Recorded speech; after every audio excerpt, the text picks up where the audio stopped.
मैं नुशाई मलंगा, मैं लगा 900 पाक दी गल। एक बार सुभान अल्लाह कहो, नहीं मतलब बुलंद आवाज ना बोलो सुभान अल्लाह। जिक्रुल औलिया कफारातुन, वलियां दा जिक्र करना गुनाहां दा कफारा है।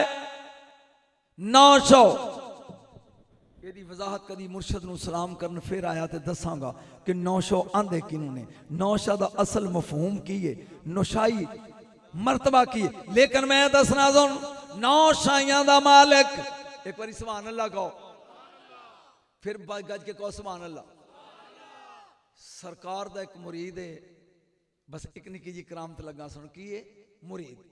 ਮੁਰੀਦ ਜੱਟ ਆਦਮੀ ਹੈ ਤੇ ਉਹਦੀ 20 ਕਨਾਲ ਜ਼ਮੀਨ ਹੈ 900 पाक दे दरबार दे नाल।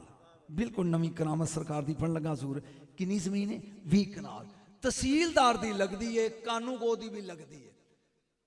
कानूगो ने क्या भी फसल वाह वाह आई है ते ओ जरा नंबरदार सी उन्हें सोचा भी एक धी ब्याहनी है, चलो जमीन वाह वाह अगर होई ना ते ऐद की एदे चों ब्याह जिन्हों की देंदे नहीं जी जिमीदार तार देने मामला भी देंगा ते धी भी ब्याह लेंगा। तहसीलदार ने लिख के भेजता कि जिहड़ी जमीन 20 कनाल तो ज्यादा हो, 20 कनाल तो ज्यादा सी, 20 कनाल तो ज्यादा हो, उन्हां दा मामला डबल होएगा। मामला कितना होएगा? डबल। ते बाकियां नूं 20 कनाल तक माफी। उन्हें कहा लो जी जिन्ने पैसे चो बचत होनी है वो ते बिस्मिल्लाह जी, जिन्ने पैसे बचत होनी है वो ते लै गया तहसीलदार ते मेरी धी ते रह गई। सरकार 900 पाक दे कोल आया, अंज कदमां टेक के कहंदा मुर्शद ऐ गल। फरमाया जा, वली का जमीन पर कब्जा होता है, जा। किन्नी चाहिए? आखिर जी मेरे को 30 कनाल है ते माफी है 20 तक। फिर जिन्नी तू चाहना उन्नी ही होगी। नहीं यार जिन्नी चाहना उन्नी। सुबह सवेरे आ गया तहसीलदार ने कानूगो नूं भेजिया, ए जरीब लैके इन्हें क्या सारे तो पहले गाने नंबरदार दी जमीन नापनी है। जब नापनी शुरू की ते 20 कनाल किन्नी निकली? जमीन को कंट्रोल करने वाला वली आंदा ही। किन्नी? 20 कनाल। एक बार फिर बोली किन्नी? उन्हें कहा तू भी नार रल गया। उन्हें कहा तू आ जा। एक पासों तहसीलदार ने फड़िया, एक पासों कानूगो ने फड़िया 19 कनाल।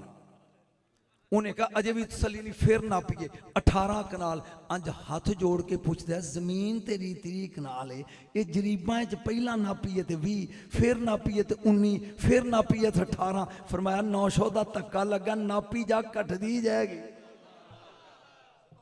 ओ जिन्हां दा जमीन ते कंट्रोल होवे, 9 शाइयां दा मालिक। मैं चूंकि रहमान भी हाँ, हजूर तुसी रहमान भी हो या सचियार भी हो, लेकिन पाक रहमान वालों आप कपड़े धोन का कारोबार करते सन। पाक रहमान ते वडेरे सन। जदों गए ना आपने फरमाया रामिया जी लै मेरा घोड़ा लै जा, एदे ते कपड़े लद के ते धोया कर, तू वडेरा चुके नहीं जाते। ते आ कुत्ता लै जा, तू ते तेरी बीवी टुर जांदे हो मगरों घर दी राखी करेगा। घर आया ते बीवी कहन लगी वाह कुर्बान जावा मुर्शद तो मौज बन गई। फरमाया खबरदार मुर्शद के घोड़े के कपड़े लदांगा मैं। कुत्ते नूं छड़ दिता। एक टीन घ्यो दा चूरी कुट के अगे पांदे ने, सुबह भी ते शाम भी, सुबह भी शाम भी। ते घोड़े अगे घाह खोद के पांदे ने ते कपड़े फिर चुक के ले जाते हैं। एक दिन घर आया ते कुत्ता कोई नहीं। ए खत्म आखिरी गल। ते मैं क्या कुत्ता, बीवी ने पूछते ने कुत्ता किथे है? सब्जा ओहदा नाम सी। उन्हें क्या टुर गया। उन्हें क्या मेरे मुर्शद दा कुत्ता कमला नहीं, तू को गल तो नहीं की थी? उन्हें क्या कुछ नहीं, इन्नी की भी मेरा खामद कमला है कि टीन घ्यो दा कुत्ते नूं खवा दिता है। उन्हें क्या तू मेरी कीती खूह च पाती है। किथे पिड़ी पाक रहमान ने मुर्शद ते किथे 900 का डेरा है। छन्ना चूरी का कुटिया दंदा च दे के ते रिड़ना शुरू कर दिता।